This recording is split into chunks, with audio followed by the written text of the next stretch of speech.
বাংলাদেশে আসলে হচ্ছেটা কি? একটার পর একটা দুর্ঘটনা, ফেরি থেকে বাস পানিতে পড়ে মৃত্যু, ট্রেনের বগিতে আগুন, ধর্ষণ আর তেলের সংকটে জনজীবন বিপর্যস্ত। প্রশ্ন একটাই, বাংলাদেশে আসলে ঘটছেটা কি? বাংলাদেশে আসলে হচ্ছেটা কি? তুমি কেন জামাত করতে গেলে স্বামী রে?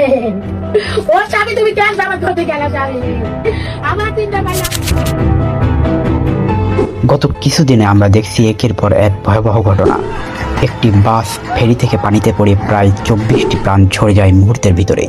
অন্যদিকে ট্রেনের 2টি বগি আগুনে পুড়ে যায়, কিছু মানুষ আহত, কেউ বা জীবন নিয়ে লড়ছে।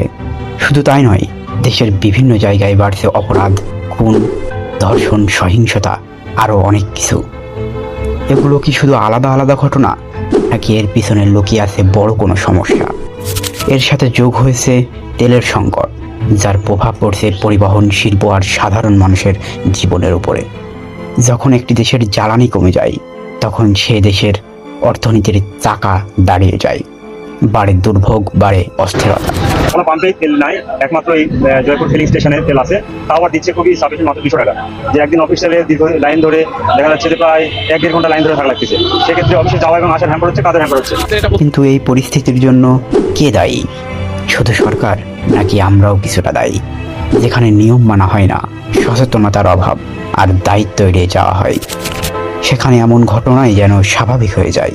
কিন্তু আসল কথা হলো, বাংলাদেশ কি সত্যি সংকটের দিকে যাচ্ছে, নাকি এখনো সময় আছে পরিবর্তনের? একটা দেশ বদলাতে হলে শুধু সরকারের না, প্রতিটি মানুষেরই বদলাতে হবে।